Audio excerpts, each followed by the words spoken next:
dans petit Thomas Cazouille, et c'est très bien ainsi. Nous arrivons à la fin de ce chapitre 6e sur le pain de vie. Pour ce mois d'août, c'est un discours essentiel parce qu'il fait résonance d'ailleurs à l'entrée en la terre promise du peuple hébreu à la suite de Josué. Et Josué pose une question à ce peuple, à nous. Qui voulez-vous suivre? Quel choix? C'est quel choix dans nos vies?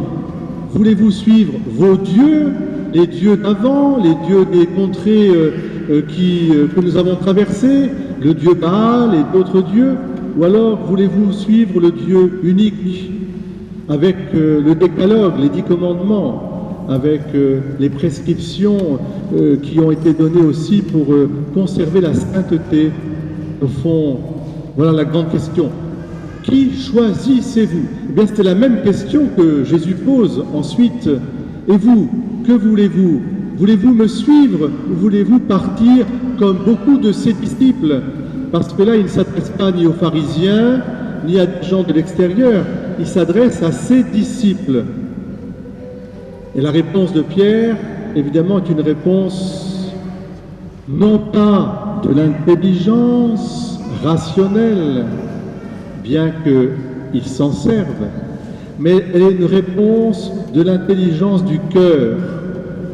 À qui irions-nous? Sur quel chemin pourrions-nous parcourir si ce n'était pas ton chemin? Parce que nous t'avons rencontré et nous savons que tu es le Messie, le Fils de Dieu vivant. À toi, rien d'impossible. Oui, celui qui mange ma chair et boit mon sang aura la vie éternelle. C'est une parole rude. On peut le comprendre. Mais nous qui sommes de l'autre côté, évidemment, peut-être que nous ne nous posons pas trop cette question. Nous nous disons, c'est bon, on croit. Et je pense que la question d'aujourd'hui, elle est pour nous. Voulez-vous me suivre dans mon évangile, c'est-à-dire dans la bonne nouvelle du salut intégrale? Il ne s'agit pas de faire une religion à sa carte, à sa propre convenance. Ça, on peut le faire, si vous voulez. Ce sont des écrits, ce sont des lettres. Mais est-ce que voulez-vous suivre Jésus-Christ, Fils de Dieu Sauveur?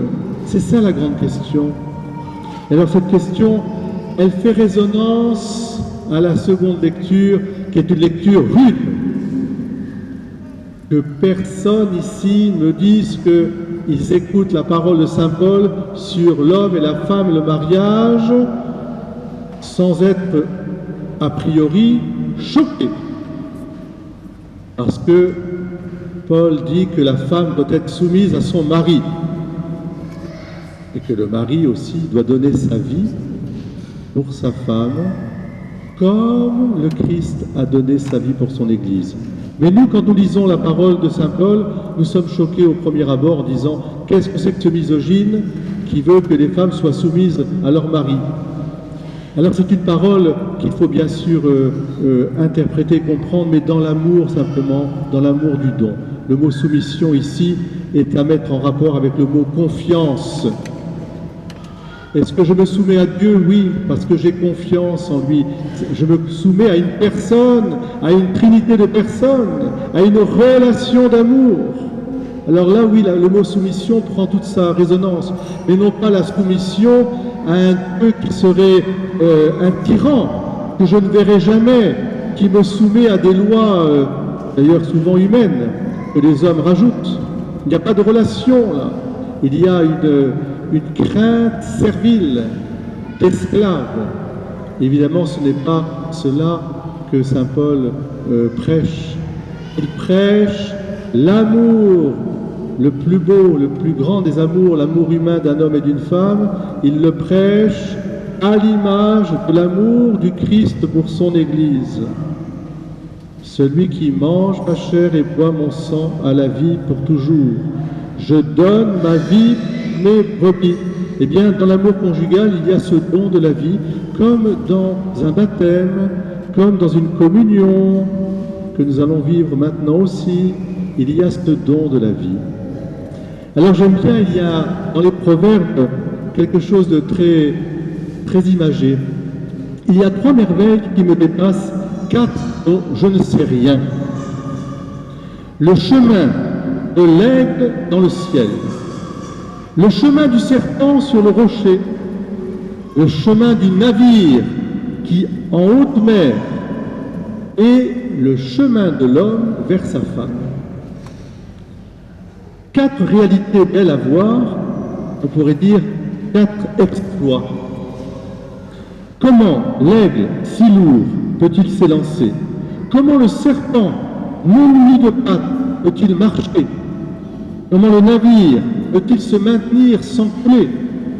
Mais surtout, comment le couple humain, né du désir d'un instant, peut-il s'inscrire dans la durée? Au point même que lorsque l'un des conjoints s'en va, et j'ai une pensée particulière pour mon frère et ami André Isnard, qui aurait fêté ses 90 ans, eh bien, l'autre est toujours uni. Il y a une communion de toujours. C'est incroyable. Et tous les poèmes et tous les films du monde ont médité sur ces mystères de charité, de beauté, de l'amour humain. Eh bien, parce qu'il est fait à la ressemblance et l'image de Dieu. Dieu aime l'humanité pour toujours, et son dessein d'amour est de se donner tout entier. Alors j'aime bien, moi, citer une phrase d'un de mes héros préférés, non pas Frodon, parce que lui, c'est le Christ, il représente le Christ dans le Seigneur des Anneaux, mais Sam, son ami, qui est l'amitié de l'homme pour celui qui va nous sauver. Et il dit ceci: il y a du bon dans ce monde, mais il faut se battre pour y arriver. Vous comprenez? Il y a du bon dans ce monde, mais il faut se battre. C'est-à-dire, et vous, quel choix faites-vous aujourd'hui? À qui irions-nous, Seigneur? Tu as les paroles de la vie éternelle. Il faut se battre pour garder l'amitié avec le Christ Jésus. Il faut se battre et combattre généreusement pour résister aux mensonges que le diable instille à travers toutes les idéologies, toutes les pensées, toutes les réductions d'un message évangélique qui ne serait réduit qu'à une sorte de philanthropie un peu doucereuse, puisqu'il s'agit de donner sa vie pour ceux qu'on aime. Et on le sait, c'est ça, je dirais, le sens profond de la vie. Alors, et sur cette citation, c'est comme dans les grandes histoires, Monsieur Frodon, celles qui importaient vraiment, celles où il y avait du danger et des ténèbres. Parfois, on ne voudrait pas connaître la fin, car elle ne pouvait pas être heureuse, parce qu'il s'agit de donner sa vie, de mourir, pour ressusciter. Comment le monde pouvait-il redevenir comme il était, avec tout le mal qui s'était passé?